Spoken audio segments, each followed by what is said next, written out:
are in listen-only mode. Thank you for joining us. Today's webinar is Health, Disability, and Education Benefits for Alaska's Veterans. The presentation is sponsored by the Rural Veterans Health Access Program and provided by the UAA Alaska Center for Rural Health and Health Workforce, Alaska's AHEC. All participants will be on mute during the presentation. If you have questions or need more information, please type your request into the chat box in the toolbar or send an email to veterans.alaska@alaska.gov. Someone will contact you after the webinar is over to answer your questions. A copy of today's presentation, along with resource materials, can be downloaded from the Handouts tab in the sidebar. Now, we are joined today by Susan Maley, Program Director for the Rural Veterans Health Access Program, who will tell us about the RVAP project and introduce our speakers. Welcome, Susan. Thank you. It is my pleasure to welcome Verdi Bowen, who's the Director of the State of Alaska Office of Veterans Affairs, and Mercedes Engerman. Their knowledge and devotion to serving veterans makes them a unique resource in the state, and we're very pleased to be able to present health, disability, and education benefits for Alaska veterans. One of the advantages of this information is that it will be stored on the RVAP website, Rural Veterans Health Access Program, and that will have a slide with that address on it. So we are part of the Rural Community Health Systems section in the Division of Public Health in the Alaska Department of Health and Social Services, and we're funded by a grant from the Office of Rural Health Policy. And the goal is to utilize telehealth in our remote rural areas to be able to provide access and quality, enhance access and quality of mental health services and other health services. And what we do to do that is we support video-linked statewide availability of counseling, and we also support crisis intervention services and webinars like this one. So for more information on the RVAP or this webinar, you can contact me, and you have my details on the screen, and then we will have a recording and PowerPoint slides of this and their previous webinars related to traumatic brain injury in veterans and other veterans issues, and you can visit our webpage. And now I'm going to turn it over to Verdi Bowen, Director. Hello, I'm Verdi, and I'm going to start off with discussing the Office of Veterans Affairs a little bit and sort of give you a background. The Office of Veterans Affairs virtually started under the Department of Economic and Commerce, if you can believe that, prior to 1997. And in 1997, it was brought into the Alaska Army National Guard, or under that umbrella of the Military and Veterans Affairs. And what that has done is it's given us more access to rural Alaska. The other thing that it also had done was that it started the vehicle that allowed veterans to have access to VA healthcare. Prior to that, it was very difficult for veterans to file VA claims.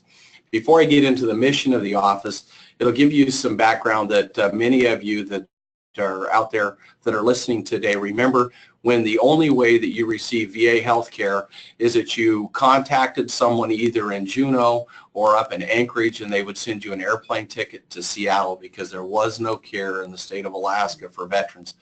Or if you were in some of the rural areas and you just happened to be one of the lucky ones, you got a nice little card that allowed you to go locally and receive health care. And so since that time, Alaska has really come a long ways. And the State Office of Veterans Affairs started off, we sit down and had to come up with a mission for the office, but the best way to think about our mission, virtually, I could sit here and read through the whole thing, but the best way to think about our mission is our mission actually started with a president from long ago, Abraham Lincoln, when he said that our responsibility is to take care of those that bore the battle and their widows and their orphans. So when you think about what we have to do as a nation in order to do that, it gives you an idea of what the mission is of our office, is to ensure that all of our veterans have equal access to care from one place to another. And something that is really not encapsulated here is that we all understand in Alaska, in order to get equality, we have to ensure those people that live off the road system have the same access as those people that live on the road system, which is one of the most difficult tasks that we have ahead of us simply because of transportation. And there's many people that are listening today that I know that has waited days before they were able to get from their community to health care, to critical health care. Let me rephrase that, because today has changed quite frequently because we do have health aid centers. The vision that we have within our office is that we are here to ensure that every benefit that you have earned through your service is something that you receive. Now, sometimes, people will look at other veterans and believe that they all have equal benefits, but benefits are developed by when they served, where they served, how long they served, location of service, and injuries incurred while they served there. So when you think about all of those nice pieces of information that you have to fill in, you also add to that the aspect that we have to do this one veteran at a time in order to break this down. Now, somewhere else in the slide I wrote this magical number, and it'll help you with our vision. My personal vision is to have a better understanding of the combined federal regulation 38, which allows us to provide benefits to veterans. It is 2,817 pages long, and they add pages to it daily. So it gives you an idea that our mark changes. Within the VA system, sometimes this is one of the biggest issues that we have within the state of Alaska and with our veterans. If you file a benefit within the Veterans Benefits section, a veteran will automatically believe that they're in the healthcare system, or if they pass away, they're automatically eligible for cemetery benefits. And really, if you draw a brick wall between each one of the blocks that you see there, that's how much each one of those administrations talk to each other. The only place they actually meet is at the very top where the secretary sits. The Veterans Health Administration has an undersecretary. The Veterans Benefits Administration has an undersecretary. The National Cemetery Administration has an undersecretary. And virtually by Title 38, they're separated. And so they don't cross lines between them. And there are some reasons for that. And it really, if you want to think about that, you do not want someone that is developing your benefits to be the same person that's providing you your health care. And then that's the same way goes the other direction. Now, they have come a long ways to break those walls down to the point to where it's easier for us to receive our benefits. And what I mean by that is that if you file a benefit with the Veterans Health Administration, they are able to reach into the VA health records and look at those records. That is after you give them permission, there's a key there, so that they can actually give you a better adjudication on your disability claim. Now, the Veterans Health Administration does not have the ability to look at the Veterans Benefits Administration and see what your disability rating is. So as your disability rating goes up, you really have to let them know that it has gone up so that your co-pays and things change as we move ahead. This is, I've already discussed this just a little bit. You know, a veteran is someone who served in the United States military, discharged or released under conditions other than dishonorable. And sometimes people can get caught up in that because, yes, there is people out there that have a bad conduct discharge that served 17, 18, 19 years. But the first 4 years was good time. They injured themselves during that time, and the VA will take care of only that item that was injured during that time. So whether you have a bad conduct discharge other than honorable discharge, general discharge under honorable conditions, or an honorable discharge, it's really important to discuss with a veteran service officer what your benefits might be or might not be, because you could still be missing out on some benefits. The other thing too is that if you're a National Guard member, you need to be very much aware that after 1980 you have to have served 24 months on active duty. Now, that active duty is without training. And the sad part about that is that we're still working on trying to get that changed, and I think that one day in my lifetime we will see that changed to where training is removed from that, but they always add time up, and if it's training time, they subtract that from the 24 months. And there are some schools out there, some that are listening today, and I'll point out a Black Hawk pilot that's in the National Guard. By the time they've completed all of their training, they're going to have almost 3 years on active duty. And the sad part is none of that time will count for credit for access to the VA healthcare. The VA facilities in the state aren't very many. We have a CBOC, which is a community-based outpatient clinic in Fairbanks. We have a CBOC in the Matsu, actually in Wasilla. We have the Anchorage Clinic, and some people think that's a hospital. In reality, that's a 180,000 square foot large CBOC. It's a community-based outpatient clinic that provides extra care for mental health.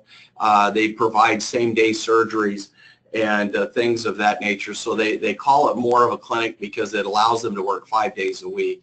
Kenai has a CBOC. Homer has a clinic. Now, Peninsula Hospital allows Kenai Clinic on every Monday to drive down there and bring doctors to treat those veterans in that area, which is great.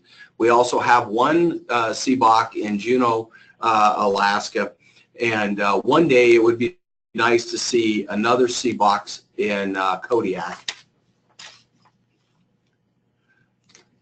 The DoD facilities partner with the VA. We have a unique agreement here in Alaska. Bassett Army Medical Center and the hospital at Joint Base Elmendorf have an agreement with the VA. The emergency room and the ICU is subsidized by the VA, which allows VA patients to be treated there. There's no other place really that has that kind of care. We also have down in Ketchikan, where the Coast Guard has allowed some of our retirees to be treated there. And so it gives you an idea that Alaska is just a little bit different in the way we have health care provided. This next thing I want to talk about, this is something that is huge actually in the nation. Adding the Native healthcare organizations to our overarching healthcare providers throughout the state added another 122 facilities, which brought us up to 127 facilities within the state. And if you're living in Southeast Alaska, if you're wondering the reason why we come up with this idea, I'm from Southeast Alaska, and so is Mercedes. And so we thoroughly understood the weather issues of getting from one place to another.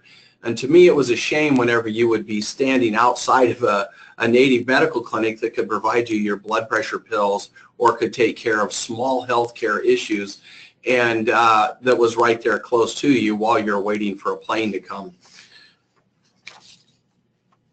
The VA tribal sharing agreements, these were the first in the nation that were actually brought to fruition. Most of the other facilities throughout the nation, I was able to speak at many tribal governing authorities throughout the nation on our sharing agreement from the state of Alaska, and a lot of them have spent 20 and 30 years trying to get an agreement like this in place. And the greatest thing that we had is that everybody sat down at the table, and this whole agreement occurred within a 6-month period, which is actually a record, especially within government. And it allowed us to put forth the not only the agreements, but it allowed Native and non-Native veterans to be treated in the clinics and set the overarching rules that allowed that to happen. And they're now beginning to do this in some of the lower 48 reservations.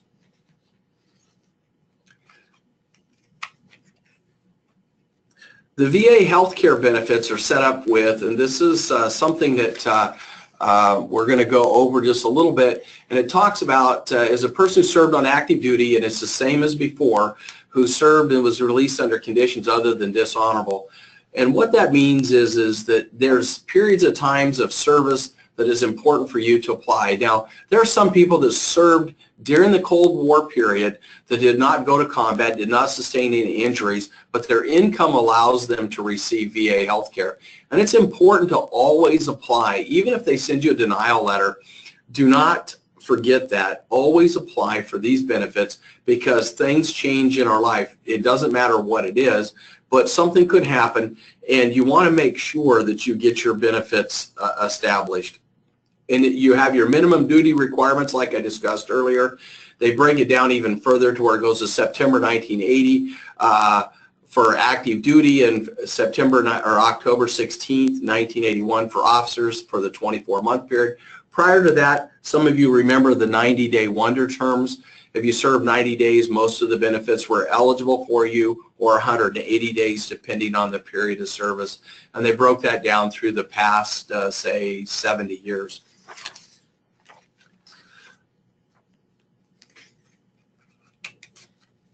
The enrollment is fairly simple. You fill out a 1010-EZ. For those people that just returned from a combat zone, you have 5 years of medical care, and you do not have to fill out the means portion of the test. You just fill out the 1010-EZ and file that. Those are not that difficult. They're actually a lot less paper. They'll put you in priority group 1 through priority group 8 depending on your income, but if you're just returning from a combat zone, you're priority group 3.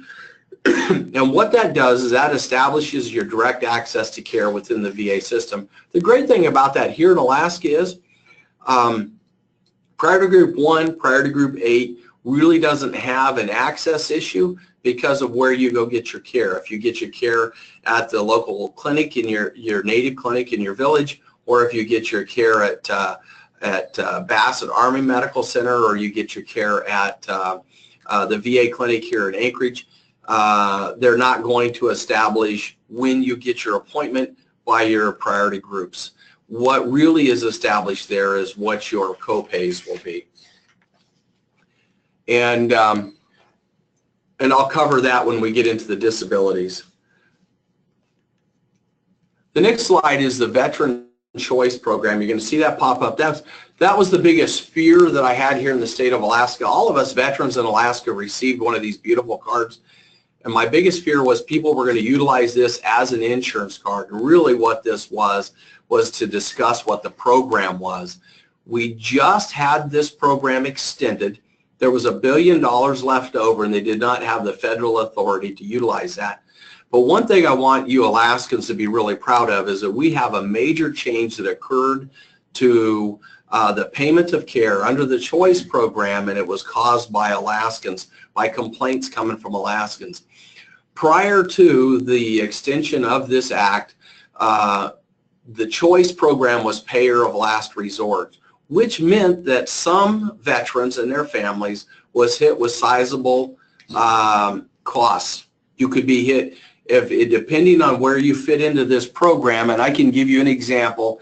If you are the veteran and you had to have an operation and your spouse has an insurance and it's mandated by her company or his company that you have that insurance and you're unable to do that, and you have a large copay on that insurance, then you have to pay the copay before the VA pays. And so what had happened was we had quite a few veterans that ended up with large copay out-of-pocket expenses, some as high as $7,000 to $12,000, depending on the catastrophic care that was provided to the spouse. And so what this has done is that has removed that from the table where the VA has to be the first payer. And if you have any questions on this, you're more than welcome to call our office. And there's also a number at the bottom of this slide, which is the 866-606-8198. That will bring you right back to a coordinator in Alaska. And the good thing is it's very important to know that before you use the Veterans Choice Program, you make that phone call. So don't assume you're automatically covered.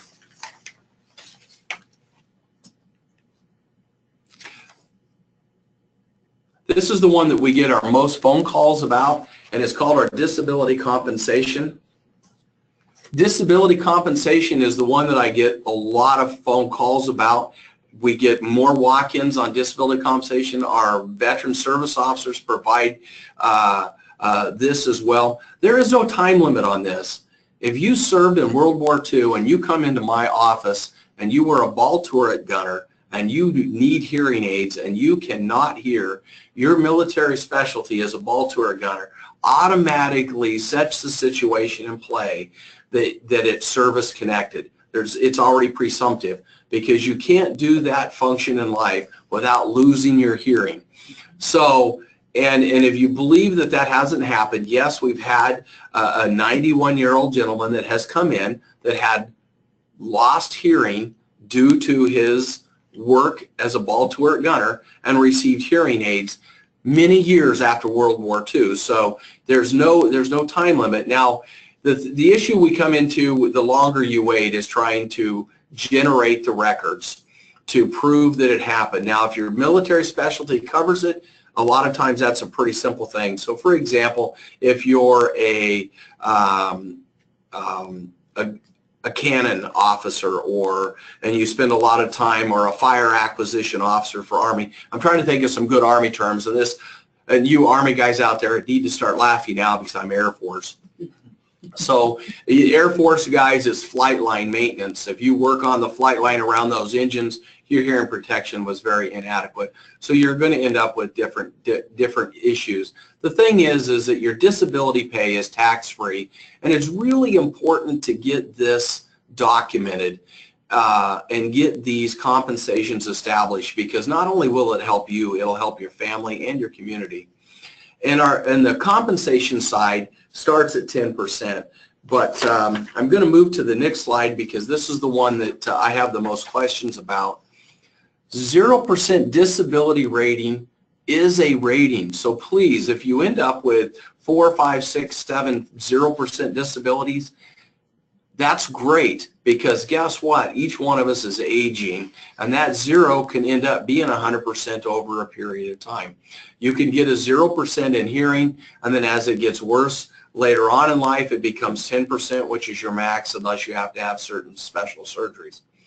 10%, we get VA healthcare eligibility, and your home loan fee waivers are accomplished at 10%. Also, sometimes depending on the law of the month, and I have to say it that way, you can have 10% and come in and ask for vocational rehabilitation, because even though 20% is the breaking point, sometimes at 10% we've been able to get people vocational rehabilitation, because under 10% you'll end up with 5 or 6 or 7 zeros and 1 10%, and they will combine them together and allow you to get your vocational rehabilitation. 30% is another big part, a big mark for us here in the state, because guess what? That's when you start receiving payment for your dependents. You also start receiving the ability to travel at the expense of the VA. And that's where there's a big disconnect, is that a lot of times people will have a 0 or a 10, and they'll want to travel back in for health care, and the VA won't pay. Now, what the VA will pay for is a new VA disability rating physical, and we can work on that, you know, if you just give us a call, and we'll figure out what we can do to work on your disability ratings. 40%, you'll notice there's no notes there, but 50% is really the biggest piece, because 50% concurrent receipt for those people that are receiving military retirement pay. That means at that point in time you will get a separate check from the VA, and you will receive your full military retirement. Also, the other thing that happens is that time is you have no copay for anything that is going on within your body that is at a VA facility. Now, if you use the choice program, you'll still end up with $10 copays and for injuries not incurred during your service. But there will be no copays if you're treated at a VA facility for anything. Say, for instance, your 50% is due to back and you are at the doctor for migraines, there will be no copay for that. And then there's no copay for medications. 60% is when individual unemployability comes in. And that is one where people will come in and say, well, I'm at 60%, I'm unable to work.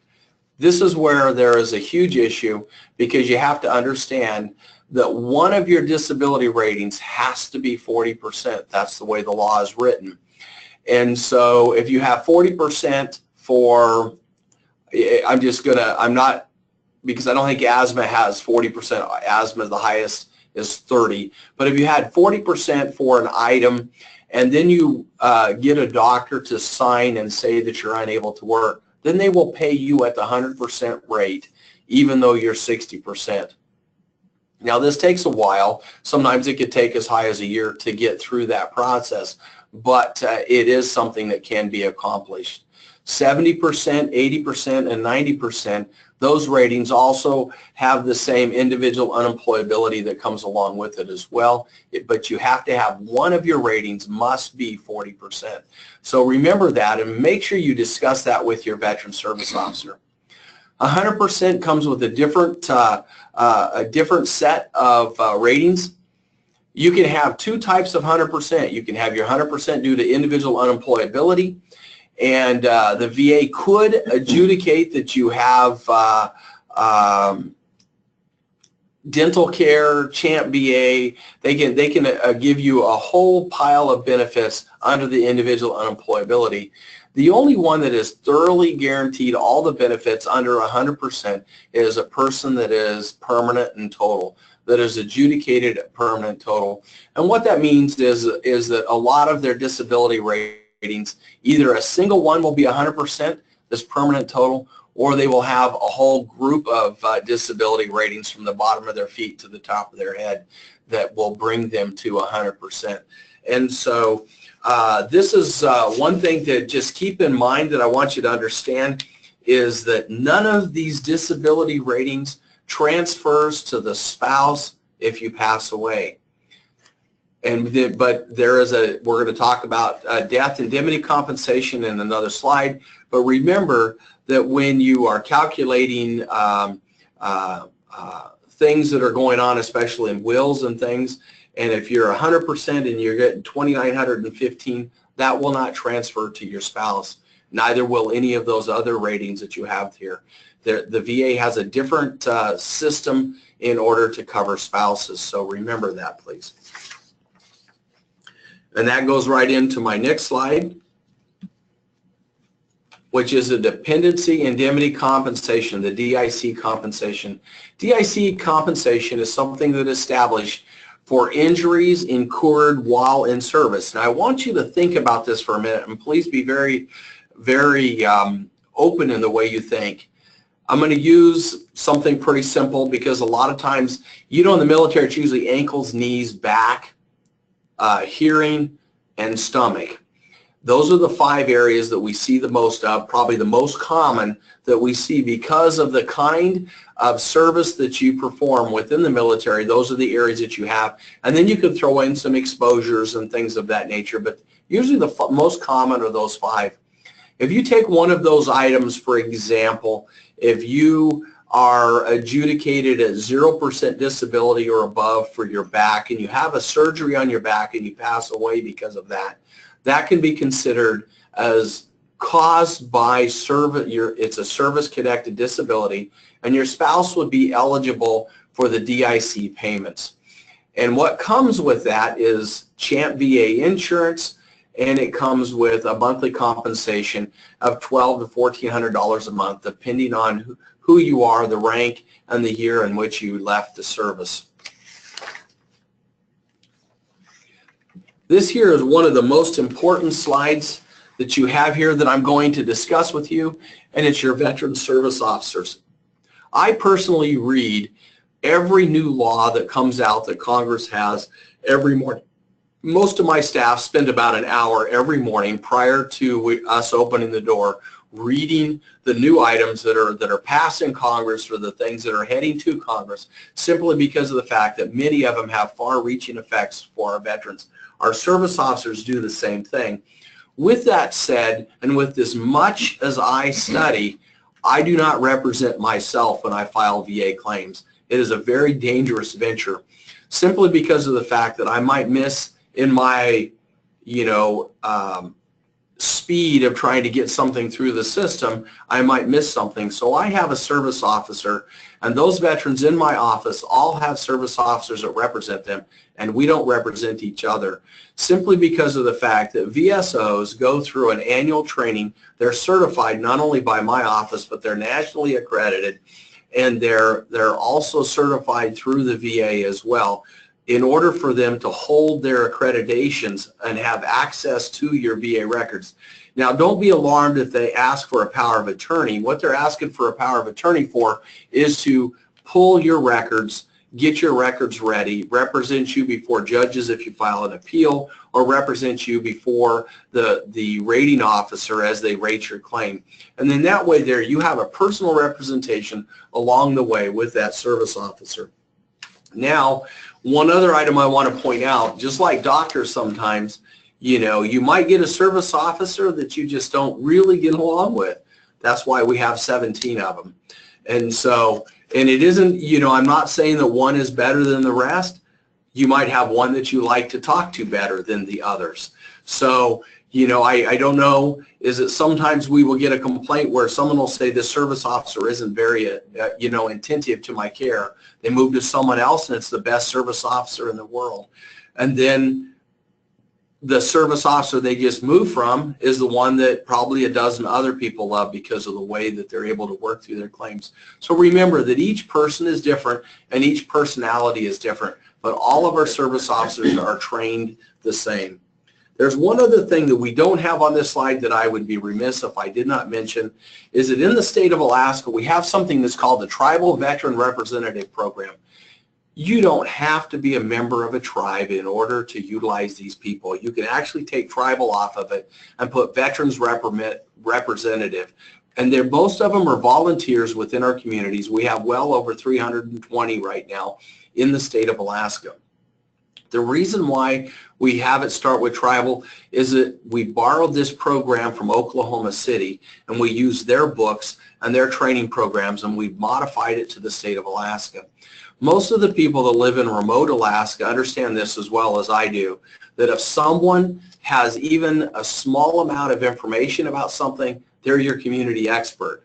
So taking a TVR and training them on the records and the issues that we have within the VA system gives you a local person to get you into the system, get you to a veteran service officer, and sometimes that individual can fill out for headstones, can fill out your 1010 EZ and get you into the healthcare system. Pretty simple, right there on the spot. And most of the time, you might be related to them, so it makes it a lot easier, especially within your small community. And generally, they come out of Alaska or come out of their community once a year to a large hub community and receive training. So, and they're not without resources because they call back to our office. They call back to Phil Hokanson, who is in charge of the program out of Fairbanks, and he is the rural liaison for the VA, and he's a pretty solid individual. So please, and he also is a service officer himself before he went to work for the VA. So it gives you an idea that we have quite a grouping of people out there to provide you with help to get your records and benefits. Now this here is a slide that I really wanted you to see, because this here gives you an idea of some of the ways that your claims go. So if you say, gosh, this has really taken a long time, yes, it can take a long time. If you throw in an appeal in here, if you go down to the bottom, it says veterans may appeal the decision, then it starts over again into a whole different claims process, and it's even much longer. Appeals right now are running about 5.5 years. One of the people in my office, Forrest Powell, sat on a panel to rewrite the appeals process, which is now before the Veterans Committee and the Senate, and we're hoping to get that passed. Now, I want you to look at that where it says veteran goes straight through, or veteran service officer goes through. If you see right there, if you start right there at that point, the difference between you filing it by yourself and the veteran service officer filing it. Now, please keep in mind, I want you to use this. This is a national number. This isn't the state of Alaska number. The VA did a survey of veterans who provided provided the claims process on their own. Their actual annual income from their disabilities was $3,400 a year. That's nationally. We have about 14 million veterans receiving disability compensation in the nation. So you think about how many filed that nationally in a year, that they average about 3,400. If they use a VSO, a veteran service officer, whether it's one that I provide or if you're in another state and you use a county service officer or a different state service officer, it averages around $11,000 a year, which is much larger because they're looking for things that you and I would normally not look at as we fill out our own claim. And just like I explained to you, because of experience, most people that serve have ankles, knees, back, hearing, and stomach issues. And if the longer you serve, the more possibilities those are going to happen. The only time that those are not prevalent is if, and I'm going to pick on you pilots that are out there, because you pilots don't report anything because you don't want to lose flying status. Even if you break something, you still fly with it. So pilots are in a whole different ball of wax for us. This is something that has been new for the last few years. Actually, I forced all of my service officers to file or sign a form with me, and I actually testified before the Senate Veterans Affairs Committee on this. Veterans on the can submit a VA form 210960. If you can't remember the form, just remember DBQ. When you talk to your VSO, remember DBQ. Your local doctor knows you best. And if you suffer from migraines 3 or 4 or 5 times a month, they can fill out a DBQ on the migraines. The VSO can file that.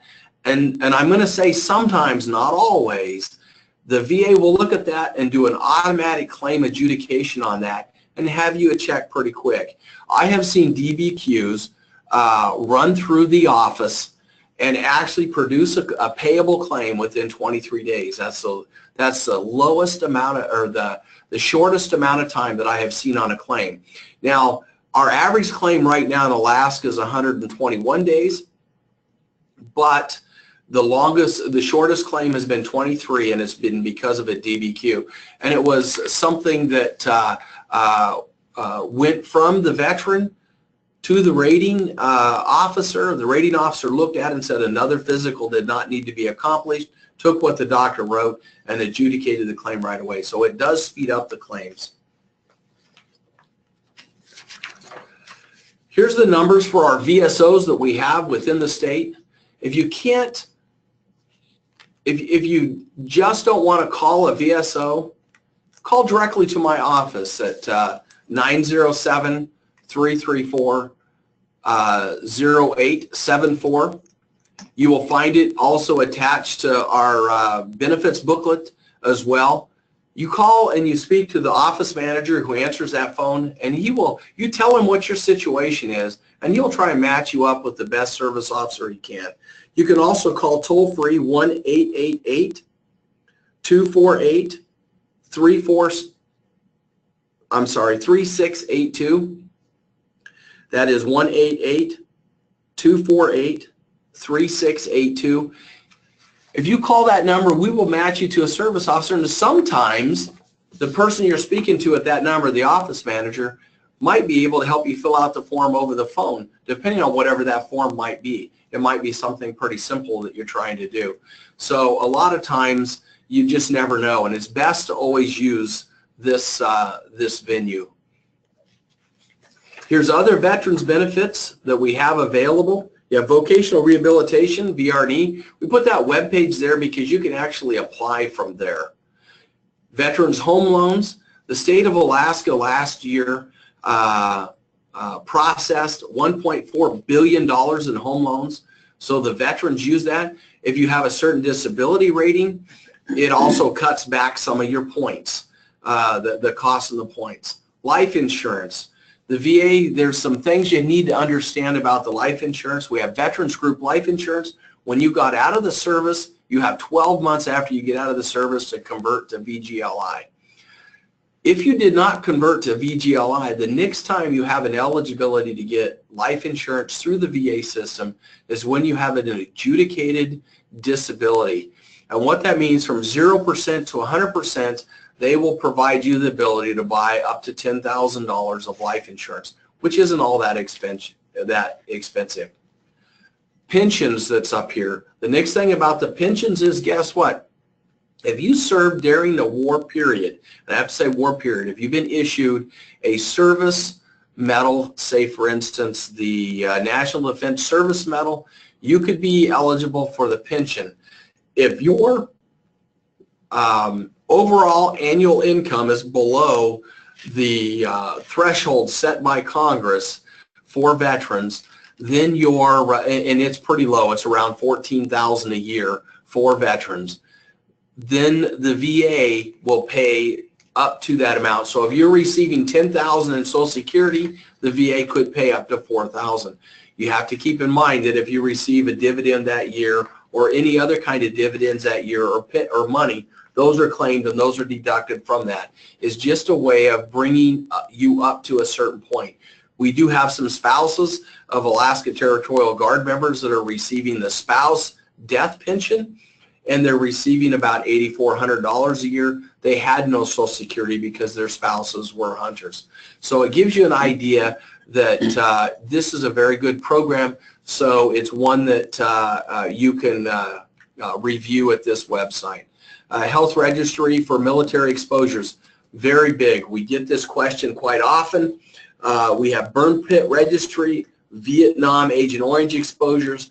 Currently, we have Camp Lejeune, people that served from 1957 to 1987 were exposed to contaminated water. So please remember that if you have a question about the registry, call my office or call this number, and they will direct you to the forms that you need to fill out. The next thing is the National Cemetery Administration. You can go there, and they also have all sorts of different things you can apply for there. You can apply for headstones.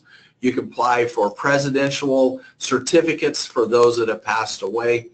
And you can also apply for burial and funeral expenses there. If you have a disability incurred while you were in the service, you will be eligible for those. But I tell all people to fill out that form anyway and let the VA. The worst thing they can say is no, and we can always ask to appeal later.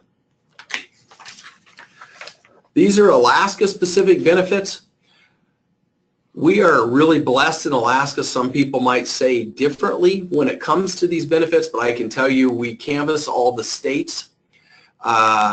We really work hard at trying to make sure that our veterans in our state receive benefits for their service, because we really enjoy having veterans living in Alaska. We will record your DD Form 214, 215, or NGB Form 22 at the recorder's office in the state. That's free of charge. And because of some laws that was passed several years ago, those are encrypted, so only you can have access to them. That's a good place to put them. So in case the National Archives has another fire, you have access to them. Military credit for state retirement. If you're Tier 1, 2, or 3, that's a really good thing. You can buy back up to 5 years. The only people that are not eligible to purchase back 5 years of those people that have already retired. You have the specialized veterans employment services through the employment centers in the state. Those people that served in World War II, we still have high school diplomas being offered. I actually thought about pulling this program, but last month we had someone come forward and ask for their high school diploma, so we still have living World War II veterans that are asking for the program, and we will keep it there as long as we have World War II veterans living in the state. Veteran housing and residential loans. A lot of veterans have never purchased a house. You do go, if you go through the veterans, what is my mind just went blank on the, if you go to the Alaska Veterans Housing, or the Alaska, what is that? Alaska Housing Finance. Yeah, Alaska Housing Finance Corporation. The first $50,000 will be 0.5% below the national average, and where that really comes into play is that it can cut your payment sometimes $40, $50 a month, depending on what you're doing. But you can't, you cannot have had a previous home loan. This has to be your first home for that, and which is a pretty good program. We have Veterans Land Discount for purchase preference. You can purchase land in the state of Alaska through DNR, and that will give you a 25% discount on land. Property tax exemptions come in at a 50% or greater. Those people with 50% or greater disabilities. 15 minutes left. Oh wow. Let me move on. What I'm going to do is I'm going to move through these pretty quick, because you can read these in our book so that we can allow us to get to veterans education. Hunting and fishing license, I'm going to throw that out there for you 50%ers. You know that that's important. So we're going to move over to Mercedes Angerman. She has just taken over the new position as the state approving agency, and she has a wealth of knowledge on the post 9/11 GI Bill, Montgomery GI Bill, and survivors benefits. Thank you, Bertie. Thank you, Pat. Welcome, everybody. Thank you for being online. I just wanted to talk a few minutes about education benefits. My name is Mercedes Angerman, and one of the functions I do with the state office is, as Bertie mentioned, the state approving agency. And what the state approving agency is the any program of education, whether it's a vocational program, an Institute of Higher Learning like the University of Alaska system, or an OJT, an apprenticeship program such as, let's just say, plumbers and pipe fitters, or a local police department, something like that, has to get approved through a state approving agency in the state in which they're operating. I do that function for the state of Alaska. So if you want to use your education benefits, you can only do it at one of those facilities and programs within that facility that's approved. The approval goes down to the program level. So for example, if the University of Alaska is an approved facility, doesn't mean that every single program within that facility is approved. So it kind of really gets down into the meat to make sure it meets the regulations so that you can use your education benefit at that school. There's three major types. There's been many education programs over the years, and there's kind of three that are the big ones today. Most used benefit right now is the post 9/11 GI Bill.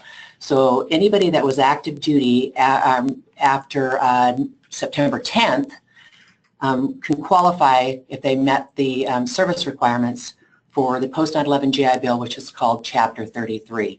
You'll hear those terms be interchanged a lot when you're talking about education. The Montgomery GI Bill, which has been around a long, long time, Chapter 30, that bill is one where a person that's in the military, they have to sign up for, and they pay $100 a month for 12 months and pay $1,200 to be into the program. Post 9/11 GI Bill does not have a pay-in requirement. And then there is the Survivor Dependent Assistance Program, Chapter 35, and that is for dependents of those in the military and that were disabled, and we'll talk about the requirements for that in a moment.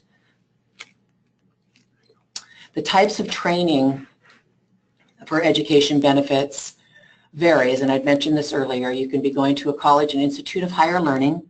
You can go to a technical vocational institution, what they call a non-college degree school, NCD, or an on-the-job training apprenticeship program, or a flight school. And that can be a flight school that is incorporated into a bachelor's degree, such as they have at the University of Alaska system, or one that is a standalone, and they have different requirements and different ways of paying depending on the type of training, where you're taking it, and the type of education benefit that you're receiving.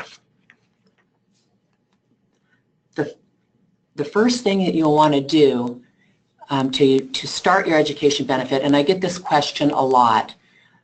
People will say, well, I've got my education benefit, so I want to use it. Well, did you apply for it? Well, no, I was in the military. I know I just get it. It doesn't work that way. You have to actually apply for it and send the application in online. And you can see on the slide where you can go and do it electronically through eBenefits. And I encourage people to do that so they can set up an eBenefits account. And the eBenefits account is a place that the VA will keep your records, so you can go in there anytime and look for information that they've sent you, and you can see copies of it in there. You can apply for your benefit using the form 22-1990, and that is the application for education benefits. Once you apply, they will connect with DOD and determine your eligibility. They'll determine your eligibility and what level of eligibility that you're approved at. And from there, they will send you what's called a certificate of eligibility.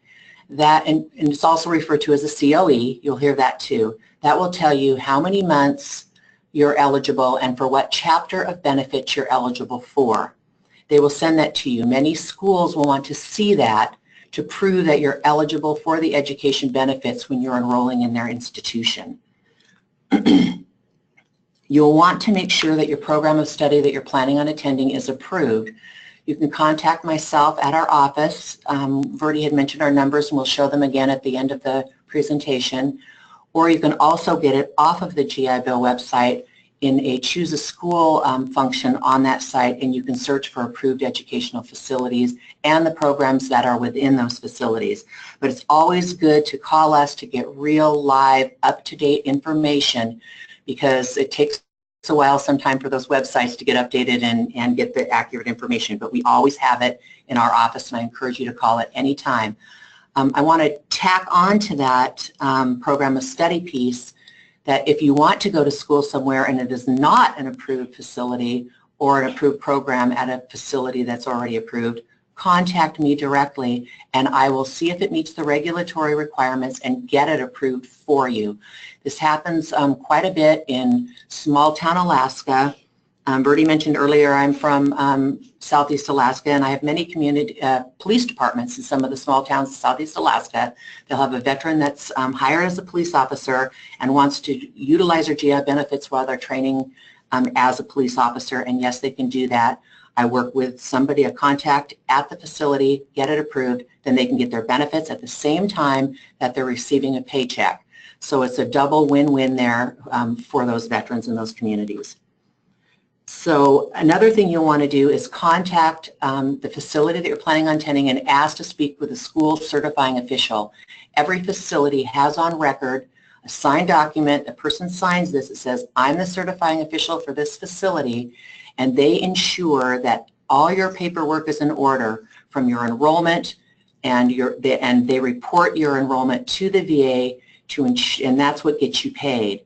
So you need to be in touch with them, stay in touch with them, and they will make sure that the information gets to the VA that generates payment not only to the school, but payment to you as a recipient of that educational benefit.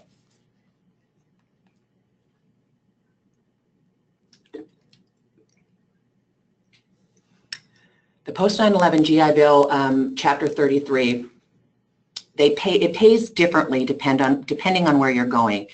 If you're going to the University of Alaska, for example, it will pay all of the actual tuition and fee costs that it costs to go to school. That gets reported to the VA, and that tuition and fee money gets sent directly to the facility. What gets sent to the veteran is a housing allowance that is based on the rate of pursuit, and that allowance changes annually. Right now in the Anchorage area, because that's where I'm at, it's $2,220 a month, but it varies by the zip code of where you're going to school.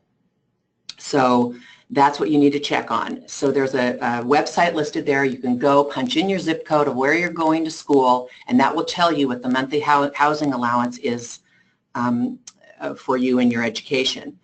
It is at the rate of pursuit. So it will be adjusted down. If you're going 3/4 time, it will be adjusted to 3/4 time. If you're going to a private institute of higher learning, that pays a little bit differently. It pays a maximum of about $22,800 an academic year. So, and you'll see on the slide where it says less scholarship waivers are not reduced by Title IV. So if you do have scholarships or waivers that are tuition specific, those get applied first, and then the net amount gets paid to the facility. Non-college degree schools pay the same way as the private institutes of higher learning. Housing allowance is paid the same way. OJT and apprentice is paid a little bit differently since there's no tuition charges with that because you're earning a wage. Your payment gets paid directly to you based on an increment of what your housing allowance would be in the community in which you're working or training in that program. And you can see the percentages that break down there, and that's per period of 6 months. 6 months of training, 100%, next 6 months, 80%, and so on until you get to the 20% level until the program is completed. Flight schools, another standalone flight schools pay the $13,000. If you're going to a flight program that's incorporated with a bachelor's degree, you go right back up and it'll pay like the public IHL or a private IHL. The next slide will show you the service requirements and what percent of the maximum benefit you will get paid based on those service requirements. So if you are getting the post-9/11 GI Bill and you fall into one of these categories, that's the percentage of the tuition that would be paid to you at that time.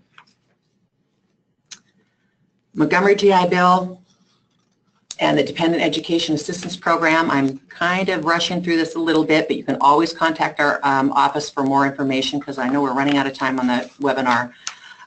Pays a little bit differently. Montgomery GI Bill does not pay all of the tuition and fees. It pays a monthly stipend and that goes directly to the student, and then you're responsible to pay to the educational facility. And the apprenticeship on OJT pays a little bit differently. They just pay a percentage of the $1,857 per month. Dependents Education Assistance is Chapter 35. Therefore, the dependents of eligible veterans that are permanently and totally disabled due to a service-related condition or died on active duty as a result of that service-related condition. That also is a monthly stipend amount, $1,024 a month. It does not pay a housing allowance. So that will not be on top of the Dependent Education Assistance education. National Guard members, they have various educational benefits through the University of Alaska system, and they're listed here. And you would contact the National Guard Education Officer or the University of Alaska system directly, and they'll be able to help you with the benefits that you can receive there. There's also spouse and dependents of armed service members who are Alaska residents died line of duty. Those are also waivers of tuition and fees to the university system. This last slide will show you the important contacts to reach us and other very important contacts within the Veterans Health Administration, the Veterans Benefits Administration. Education assistance on the national level can also be found here. But I encourage anybody with education benefits to contact our office directly at the 907-334-0874 number or toll free at 888-248-3682. And one last time, we're flashing up the numbers for the Veteran Service Officers because they're very, very important. Just like you wouldn't operate on yourself, you don't want to represent yourself in a trial, you want a VSO to do this for you. We can't stress that enough. And lastly, some more resources that are available to you for any kind of veterans health care and veterans benefits. Today, we just want to thank you. I know that we have thrown a lot of information out there, and there is just tons of information, and there's all sorts of benefits that are out there that are tailored for the individual. And please remember that each individual that is served is very important to us. And you never know when those benefits are going to change. And I'm going to use an example, and I want you to think about this. Just last month, the Secretary of the VA allowed those people with other than honorable discharges to receive mental health care at the vet centers. And he did that simply because of the fact that he's trying to drive down the number of veteran suicides per day. So that was one thing. And the other thing too is that he wanted to make sure that their discharges was not caused by post-traumatic stress. And so this was his best way of reaching out to those veterans and bringing them into the system and checking them out. So it's really important as you review all of our slides and you review all of our benefits and you review the state benefits as well, and you review those forms that we have provided you as well. Please contact our office if you have any questions. Go to our webpage and you ask questions on that webpage. We will answer those web pages, those web questions every morning. We review those, and if we can't find the answer, we will find someone with that answer for you. And the idea here is to ensure that you receive every benefit that you earn while in the service. Sometimes you might be surprised. You might discover that your time in service will now allow you to not only better take care of your family, but also provide you with the ability to get a better job, to get more education, provide health care to the communities, and allow you to better serve those around you just simply from what you have done. So this ends our program, and we do want to thank Rural Health Veterans Access and the Alaska Health Education Centers and the University of Alaska for allowing us to do this. And we want to thank each of you for taking time out of your day for coming and listening to us and listening about these benefits that can be offered to you. Thank you, Mercedes and Bertie. We really appreciate y'all coming in today. I want to thank all of our participants for taking the time this afternoon to listen to these very important information. The webinar was recorded and will be available in the next couple of weeks on the Rural Veterans Health Access Program website. Please send any questions or comments you have to the Alaska Office of Veterans Affairs at veterans.alaska@alaska.gov. All of those questions will be replied to by email individually. You may also complete a request for assistance or additional information in the survey form that will launch as soon as this webinar ends. Now, this webinar is now over and you may disconnect. Thank you.